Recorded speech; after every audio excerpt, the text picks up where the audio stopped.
Oke, selamat datang di podcast Mata Persib, podcast yang akan membahas Persib secara lebih menukik. Kelanjutan review di BRI pekan ke-27 antara Semen Padang melawan Persib Bandung yang berakhir dengan skor 1-4 untuk kemenangan Persib Bandung. Ya, dalam 3 laga terakhir Persib mulai dari lawan Persebaya kalah 1-4, menang lawan Persik 4-1, dan sekarang juga skornya 1-4 lagi gitu. Jadi dalam 3 laga ke belakang Persib meraih skor yang sama ya, cuma di satu aja tuh kalah lawan Persebaya, sangat disayangkan. Dan dengan hasil ini alhamdulillah Persib berhasil untuk memperlebar kembali jarak di puncak klasemen. Setelah di pertandingan lain, Dewa United dikalahkan oleh Borneo di home ya dengan skor 0-1, skor tipis yang dicetak golnya oleh Kei Hirose di awal pertandingan. Lalu kemudian Dewa United di pertengahan pertandingan mendapatkan kartu merah si Angelo, sehingga ya Dewa juga kesulitan untuk bisa comeback. Nah, ini alhamdulillah hasil yang patut disyukuri. Ketika Persib menang, Dewa United-nya kejungkel dan kita jadi ada kesempatan untuk memperlebar jarak poin di puncak klasemen sebelum International Matchday dan libur lebaran, dan liga nanti baru akan dimulai lagi di bulan April. Jadi lumayan lama, jedanya ada 1 bulanan, sehingga tenang jadinya liburan teh itu, ninggalkan tenang untuk pemain dan tenang juga untuk kita sebagai supporter ya, seperti itu. Oke, kita bahas lebih lanjut mengenai pertandingan melawan Semen Padang tadi. Tapi sebelum kita bahas, seperti biasa mengingatkan kembali buat teman-teman yang belum subscribe channel Mata Persib, jangan lupa untuk ditekan tombol subscribe-nya, support kami dengan like dan share konten-konten dari Mata Persib, serta ramein kolom komentar untuk banyak diskusi dan kasih pandangan-pandangan teman-teman mengenai pertandingan tadi ya khususnya. Dan jangan lupa juga di follow sosial media di @matapersib. Oke, sekali lagi jangan lupa subscribe. Oke, di pertandingan ini melawan Semen Padang, Persib harus kehilangan Nick Kuipers yang absen karena akumulasi kartu kuning. Lalu juga ada berita menyusul Gervane Kastanier yang mengalami cedera ringan, dan Rian Kurnia juga yang memang harus keduanya absen di pertandingan melawan Semen Padang malam ini. Alhasil secara line up untuk di back, Persib menggantikan Nick Kuipers dengan Matteo Kocijan, masih dengan formasi 4-2-3-1, Kevin Mendoza di kiper, Kocijan dan Gustavo Fransa di duet center back, lalu Henhen Herdiana kembali di fullback kanan bersama Edo Ferbiansa di fullback kiri. Roby Darwis kembali berduet dengan Mark Klok mengisi double pivot di lini tengah dan mengisi slot regulasi U22 juga. Lalu untuk di depan, Beckham Putra di sayap kiri, Terno Del Pino di nomor 10 di tengah, dan Ciro Alves di sayap kanan, serta David da Silva yang tampil juga dari awal sebagai nomor 9. Jadi tidak hanya mengubah susunan pemainnya aja tanpa mengubah skema atau game plan yang akan dijalankan seperti lawan Persik Kediri kemarin, terutama di babak kedua ya. Seperti ini sih susunan pemainnya, Beckham di kiri dan Ciro kembali ditampilkan di sayap kanan. Jadi memang dalam 2 pertandingan terakhir ada switch posisi antara Ciro Alves dan Beckham Putra. Kalau biasanya Ciro ini di sayap kiri, sekarang Ciro ternyata paten mulai rutin dipasang di sayap kanan tanpa ada switch lagi untuk pindah ke sayap kiri, seperti itu. Dan memang Ciro di sayap kanan ini setidaknya dalam 2 pertandingan terakhir lebih berkontribusi lebih banyak untuk mengirimkan bola ke kotak penalti ketimbang dia di sisi kiri ya. Jadi di kanan, karena kaki terkuatnya juga di kanan, jadi dia banyak mengirimkan crossing, pergerakan-pergerakannya juga lebih efektif ketimbang dia banyak di sayap kiri, banyak mentok. Dia nggak dapat support dari Edo juga seringnya ya, karena Edo juga ya harus menjaga kedalaman, dan jadinya Ciro harus banyak cut inside yang itu pergerakannya mungkin udah ketebak. Dan Bojan Hodak dalam 2 pertandingan terakhir sedikit mengubah pendekatan permainan Ciro supaya lebih sederhana aja gitu. Jadi bawa bola, dribble, crossing gitu. Jadi nggak perlu banyak mikir atau banyak effort untuk melewati pemain terus-terusan karena capek juga gitu. Itu sedikit ya soal perubahan posisinya Ciro Alves. Lalu di babak pertama si Semen Padang yang ternyata dilatih sama Eduardo Almeida ini, ya kita tahu kalau dia adalah pelatih yang dari dulu, dari zaman awal pegang Arema gitu ya, di musim pertamanya dia pelatih yang sangat pragmatis ya. Mungkin kalau di Eropa ala Jose Mourinho, bermain bertahan, nggak bermain cantik, dan itu juga dipasang di Semen Padang juga gameplaynya seperti itu. Semen Padang banyak menyergap Persib di lini tengah. Jadi bermain dengan barisan pertahanan mid block yang numpuk ya pemain-pemainnya. Jadi jarak antar lininya juga cukup padat gitu. Ketika dalam posisi bertahan itu bahkan si Semen Padang bisa punya struktur 6-3-1, dan ketika lagi menyerang itu sesekali ketika lagi pegang possession dia strukturnya berubah menjadi 3-4-3. Tapi itu pun dengan jarak antar lininya juga yang nggak terlalu jauh, sehingga mereka ya punya waktu untuk bisa balik lagi ke posisi bertahan kalau memang Persib berhasil melakukan pressing dan mendapatkan bola kembali. Jadinya solid secara pertahanan. Memang Eduardo Almeida sangat concern terhadap hal tersebut untuk mengevaluasi pertahanannya. Terlebih memang Semen Padang juga baru dibantai sama Dewa dengan skor yang cukup telak gitu ya, 0-7 di pertandingan sebelumnya. Makanya beberapa perubahan ya baru kerasanya pas lawan Persib dari pertahanan gitu. Secara struktur mereka disiplin di babak pertama, cukup merepotkan dan bikin Persib juga jadi nggak punya kontrol di lini tengah. Jadi agak kesulitan Persib untuk melakukan progresi bola dari lini tengah. Jadi space-nya Robi maupun Klok ketika mendapatkan bola itu gampang untuk disergap, bisa sampai 2 pemain gitu. Jadinya ada kepanikan tersendiri di lini tengah yang membuat bola harus dibalikan lagi ke belakang, baik itu ke Matteo maupun Gustavo. Dan Matteo dengan Gustavo ini yang mau nggak mau langsung mengirimkan direct ball ke lini depan Persib gitu. Yang mana di lini depan pun ruangnya nggak banyak terbuka, baik itu dari sisi Ciro apalagi di sisinya Beckham. Di babak pertama Beckham ini off banget. Selain memang karena ruang yang tidak ada, pemain-pemain Persib di babak pertama juga pada banyak melakukan salah passing maupun salah kontrol. Ada beberapa momen bola yang dikirim ke Beckham. Kita tahu Beckham punya kontrol dan touch yang bagus kalau udah dengan bola, tapi bisa lepas. Salah passing hand-hand, salah passing Ciro, salah passing Terone Del Pino juga terjadi di babak pertama. Walaupun memang di babak pertama Persib mendapatkan peluang emas ya lewat David da Silva yang berhasil mengganggu build up-nya Semen Padang. Tetapi ketika one on one ya unlucky ya, David jarang-jarang juga membuang peluang yang sudah sangat emas ini, tinggal berhadapan dengan kiper tapi bolanya melambung gitu.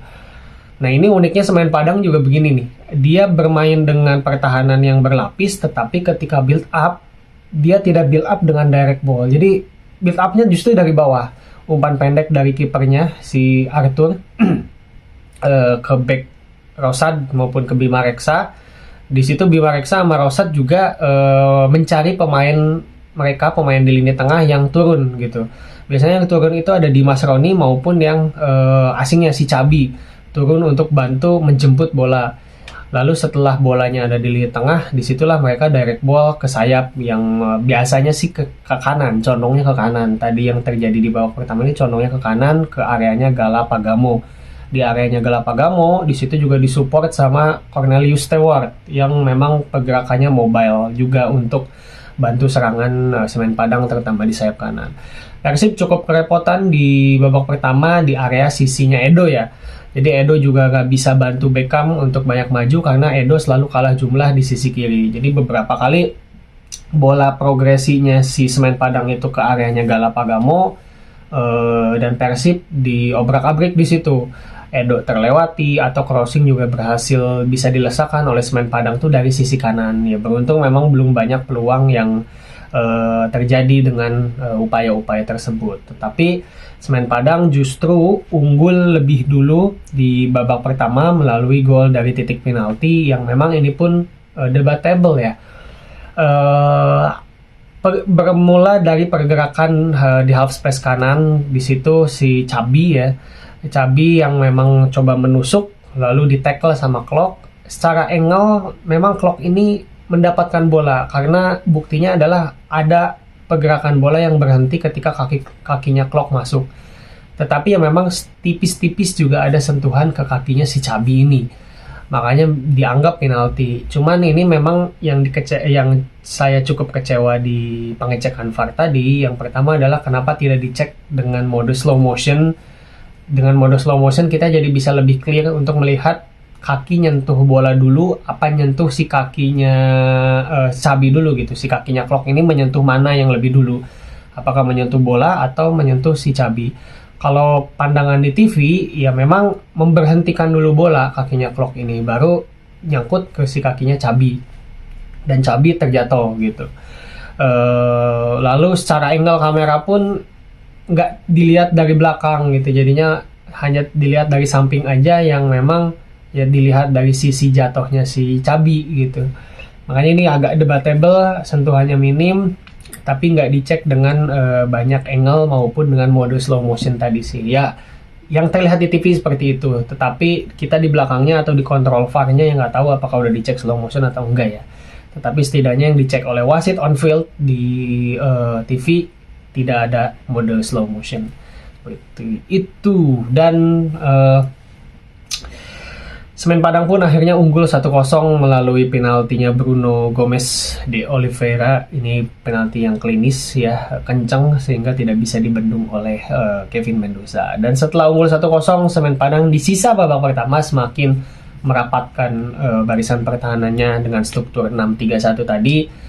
Dan bahkan untuk striker mereka si Bruno Gomes ini juga posisinya semakin deep, semakin ke dalam, jadi di area setengah lapangan untuk membendung serangan Persib tadi. Nah, Persib memang di babak pertama ini tampil tanpa determinasi, meskipun setelah tertinggal lebih dulu pun masih kebingungan, masih belum punya kontrol di lini tengah, masih serba melakukan kesalahan gitu, saling melakukan kesalahan ketika umpan gitu. Jadinya seperti tidak ada potensi untuk bisa membalikan keadaan dengan permainan yang tidak berkembang ini gitu di babak pertama. Makanya ada cukup kekhawatiran ya, apalagi di babak pertama kita banyak membuang peluang dan DDS ya kurang beruntung gitu. Jadi ini seperti deja vu, seperti di laga putaran pertama melawan Semen Padang juga di kandang.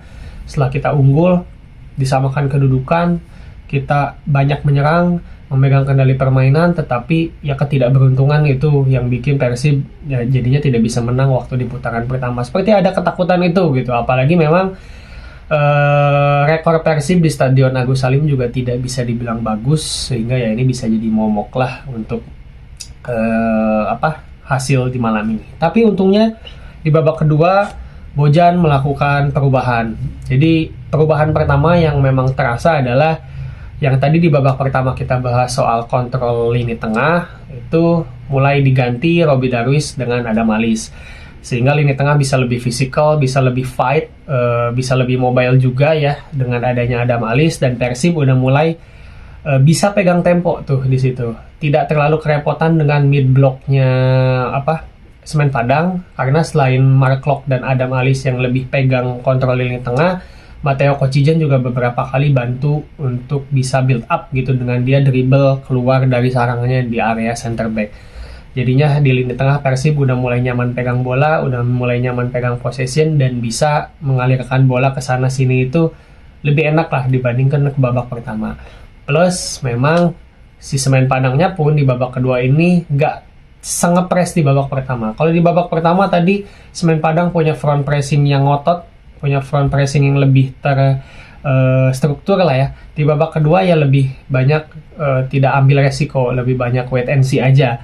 Makanya Persib selain memang udah ada Adam Alis, ya Semen Padangnya juga cukup mengurangi pressing, tetapi sangat menumpuk pemain di lini belakang. Nah, masuknya Adam Alis, lalu masuknya Zalnando juga menggantikan Edo yang off ya. Edo di babak pertama tampil lagi kurang baik gitu. Overlapnya, tusukannya banyak yang tidak efektif dan banyak melakukan kesalahan. Nah, Zalnando masuk, harapannya adalah supaya bisa mengirimkan crossing dari dalam dan lebih banyak memasukkan bola ke kotak penalti. Dan itu tercapai gitu dengan adanya Zalnando. Bola banyak yang bisa dikirim langsung ke kotak penalti lewat kemampuannya dia untuk mengirimkan crossing.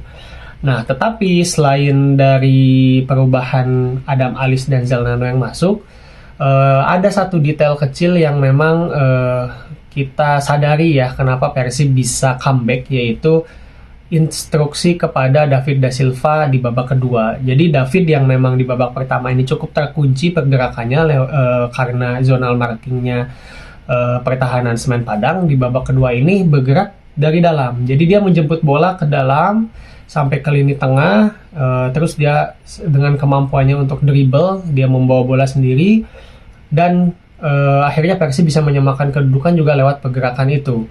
David mengirimkan bola ke Tyrone Del Pino yang penetrasi dari area half space kanan, dan Tyrone mendapatkan ruang di antara back Semen Padang yang memang back Semen Padangnya fokus ke David da Silva gitu.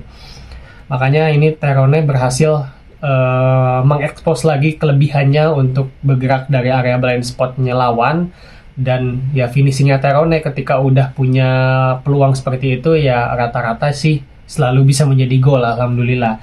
Jadi Tyrone yang dalam beberapa pertandingan terakhir lagi off juga di pertandingan ini mulai mencetak gol lagi karena tadi ada detail kecil yang diubah oleh Bojan Hodak atas instruksinya ke David da Silva, pergerakan dari dalam seperti itu. Dan setelah mencetak gol 1-1 ya, secara mental Persib mulai semangat lagi, terlihat banget dari determinasinya, lebih membara lah ya gitu untuk semangat bisa membalikan keadaan.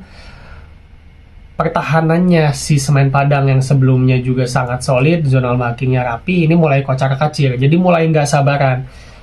Ketika David da Silva datang bawa bola, itu back-backnya mereka itu banyak yang emang kepancing untuk bergerak ngepres David da Silva, tapi bergerak secara individu gitu, bukan sebagai unit pertahanan. Makanya jadinya banyak bolong, banyak celah, dan itu bisa dimanfaatkan oleh pemain-pemain Persib yang lain gitu. Hand-hand pede untuk bantu underlap ke depan. Begitupun juga dengan Zalnando yang memang menjaga kelebaran di sisi kiri ketika Etam banyak bergerak juga menusuk ke area half space kiri. Jadinya Persib menang jumlah di depan kotak penaltinya si Semen Padang, karena pertahanan Semen Padang kocar-kacir. Dan gol kedua Persib sendiri dicetak oleh Adam Alis. Ini memang lewat asisnya Ciro Alves juga, ini dari aksi individunya Ciro Alves gitu. Ciro yang melewati 2-3 pemain berhasil mengirimkan crossing tadi ya sesuai tujuan. Ciro ditempatkan di sayap kanan, awalnya menusuk dulu lalu mengirimkan cutback ke Adam Alis yang berhasil melakukan finishing dengan sangat baik, dan Persib akhirnya unggul dengan skor 2-1. Ini memang akhirnya momentumnya Persib mendapatkan comeback, dan setelah ini memang Persib langsung mendominasi pertandingan, memegang kendali atas pertandingan, dan Semen Padang nyaris memang tidak mendapatkan peluang lagi di babak kedua.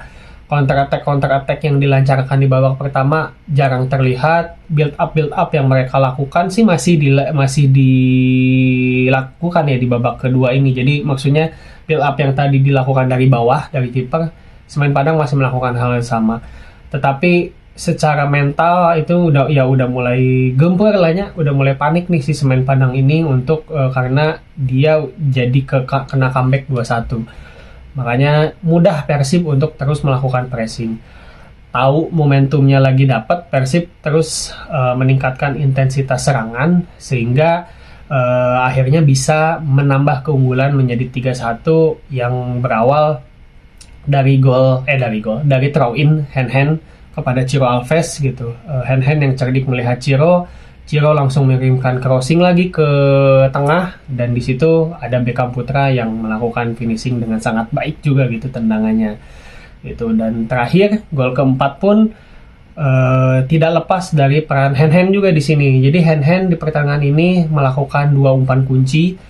Dari pergerakannya, gol keempat ini prosesnya juga bagus, berawal dari possession yang awalnya lagi mau diambil alih oleh Semen Padang. Hand melakukan counter pressing dari titik butanya lawan, yang lawan pun kaget gitu ya. Semen Padang kaget kalau ada hand yang bergerak di belakang dia karena nggak melakukan scanning. Hand dapat bolanya lalu melakukan umpan segitiga dengan David da Silva.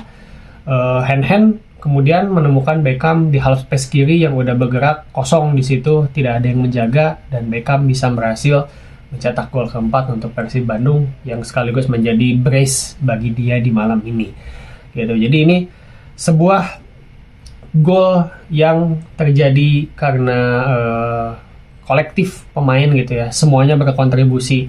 Counter pressnya hand, pergerakan tanpa bolanya Etam dalam mencari ruang, DDS juga sebagai pemantul, dan memang mengelabui lawan gitu ya. Jadi lawan pun bingung harus menjaga siapa, makanya sebenarnya selain Beckham di situ juga ada Ronaldo Pino juga yang memang bebas gitu ya. Jadinya banyak opsi Persib di situ. Bahkan lebih liarnya lagi, hand-hand pun bisa sebenarnya untuk coba tendang dari depan kotak penaltinya Semen Padang itu. Saking banyaknya opsi di peluang tersebut gitu. Karena permainan kolektif Persib yang sangat cair, terutama di gol keempat itu tadi. Jadinya dengan skor 4-1 ini, ya Persib udah comeback-nya bener-bener bagus, melebihi ekspektasi, dan dengan dengan respon taktikal Bojan yang berhasil gitu. Ketika di babak 1 stuck, permainan tidak berkembang, mengubah di lini tengah dulu dan mengubah detail-detail kecil lewat instruksi-instruksi tadi ya, instruksi kepada David da Silva yang bergerak lebih dalam, hand-hand yang banyak underlap, itu juga berkontribusi atas comebacknya Persib di malam ini gitu. Lalu catatan-catatan lainnya adalah ya mungkin pelanggarannya Klok ya, yang dapat kartu kuning dan sempat dicek VAR atas possible red card. Ini juga aneh karena yaitu duel yang 50-50, tangannya Klok memang ada pergerakan tapi kakinya ya Camila juga itu masuk, diceknya lama banget ya untuk duel yang 50-50, itu aneh. Lalu ada pelanggaran juga di ujung pertandingan, lupa sama siapa pemain Semen Padang, yang itu ke Klok juga ya, ada injakan tapi tidak ada checking VAR maupun hukuman sama sekali. Ya memang selalu aja ada kontroversi dari wasit seperti ini ya. Cuman alhamdulillahnya Persib tidak gentar, secara mental tetap fight dan stabil, nggak goyah gitu ya konsentrasinya untuk tetap mengembangkan permainan dan akhirnya bisa membalikan keadaan ketimbang fokus emosi terkuras ke hal-hal yang di luar pertandingan seperti itu. Oke. Jadi ya mungkin sisanya Azikri ya, lagi-lagi ya Azikri ditampilkan lagi sama Bojan Hodak di menit 80-an, dan kita nyaman sih ngelihat Azikri. Sebelumnya tampil di posisi nomor 8, tadi menggantikan Beckham Putra di posisi sayap kiri, jadi pergerakannya datang dari melebar dan penampilannya sama baiknya gitu. Azikri pergerakannya enakan, one-two-nya juga dengan David da Silva dan dengan pemain lain itu jalan banget. Jadi ini pemain yang pergerakannya juga licin ya. Bobot passingnya ini loh yang memang si Azikri itu selalu enakan. Dari pertandingan kemarin melawan Persik Kediri juga bobot passingnya ini selalu pas. Selalu ada peluang yang bisa dia ciptakan gitu dengan menit bermain yang sedikit ini. Tadi ada peluang umpan datar ke David da Silva. Di pertandingan Persik juga ada peluang ke Ciro Alves gitu. Jadi ini pemain harusnya bisa jadi opsi sebagai kreator, sebagai pemain yang bisa creating chances selain Beckham ya. Kalau misal sewaktu-waktu Beckham absen atau memang kita butuh refreshment, kayaknya Azikri di sayap kiri juga bisa dicoba gitu. Untuk menjadi game changer, diberikan menit bermain yang lebih banyak, karena dengan menit bermain yang dikit aja dia bisa membuat impresi yang bagus gitu. Jadi masih penasaran dengan Azikri. Nah, sementara untuk Cecep tadi karena tampil mungkin nggak sampai 4 menit, nggak banyak kelihatan, dan Ahmad Agung juga masuk untuk mengamankan skor lah. Refresh juga di lini tengah supaya lebih kuat, dan Ahmad Agung kita tahu memang nggak banyak kelihatan, tetapi ya perannya tetap kerasa lah. Dia main untuk banyak intercept dan tanpa kompromi lah gaya mainnya Ahmad Agung ini. Jadi Ahmad Agung memang selalu bisa diandalkan untuk kita mengamankan skor sih, selain untuk penyegaran ya. Dan di pertandingan ini secara statistik sendiri Persib Bandung memegang kendali possession sebanyak 57%, dan yang unik adalah Persib mencetak 13 tendangan dan tendangan on targetnya ada 4. Yang mana 4-4-nya berbuah menjadi gol gitu. Ini jadi conversion rate-nya adalah 100% dari semua tendangan on targetnya Persib, membuktikan kalau Persib terutama di babak kedua permainannya efektif seperti itu. Nah, oke. Mungkin gitu ya untuk review pertandingan kali ini. Kita lihat sih top stats. Oke, top stats juga ini kita bahas dikit. Hen Herdiana mencatatkan successful passes sebanyak 57 passing. Ini membuktikan kalau kontribusi Hen Herdiana ya di pertandingan ini top notch. Memang dia ada banyak melakukan kesalahan passing, kesalahan kontrol, tapi pada akhirnya hand ternyata bisa berkontribusi positif. Dan kita perlu apresiasi tentunya ya, jangan subjektif lah, harus bisa objektif. Kalau lagi main bagus, lalu lagi jelek juga kritik, konteksnya di permainan aja, jangan sampai kemana-mana gitu konteks hujatannya ke hand. Kadang sih dalam beberapa pertandingan terakhir agak nggak adil aja gitu melihat hujatan terhadap hand, padahal secara defensif kontribusinya bagus, walaupun secara attacking ya masih banyak kurang. Tapi di pertandingan ini ternyata hand membuktikan kalau dia bisa berkontribusi juga dalam penyerangan. Mudah-mudahan sih konsisten dan tetap terus bisa stabil penampilannya sampai akhir musim, karena di bek kanan saat ini yang sebagai bek kanan murni ya memang cuma hand aja gitu. Oke, segitu dulu mungkin ya untuk review pertandingan pada malam hari ini. Alhamdulillah Persib berjarak saat ini 8 poin dengan Dewa United, dengan Persib 57 poin dan Dewa 49 poin, dan kita akan tetap terus ada di puncak klasemen, mudah-mudahan bukan cuma sampai April tapi sampai akhir musim. Dan kita ketemu lagi mungkin nanti di setelah Lebaran, podcast lagi untuk review match selanjutnya ya, melawan Borneo. Masih lama, mudah-mudahan pemain-pemain yang cedera juga sembuh, pemain juga mentalnya ke-refresh lagi karena liburan. Dan kita juga memohon maaf kalau memang selama podcast ada kesalahan-kesalahan ucapan, kesalahan-kesalahan kata, karena ya nanti kan baru ketemu lagi pas lebaran ya. Jadi ya stay tune makanya untuk subscribe channel ini dan untuk di like serta share konten-konten Mata Persib, serta jangan lupa untuk di follow Instagram Mata Persib, karena di situ kita lebih aktif untuk diskusi dengan teman-teman, saling balas story dan saling melengkapi pandangan masing-masing ya, untuk membahas teknis soal pertandingan Persib di dalam dan di luar lapangan. Jadi jangan lupa pastikan teman-teman juga follow Instagram kita di @matapersib seperti itu. Oke. Sekian dulu review kali ini. Mohon maaf kalau ada salah ya, mohon maaf sekali lagi. Assalamualaikum warahmatullahi wabarakatuh. Hidup Persib.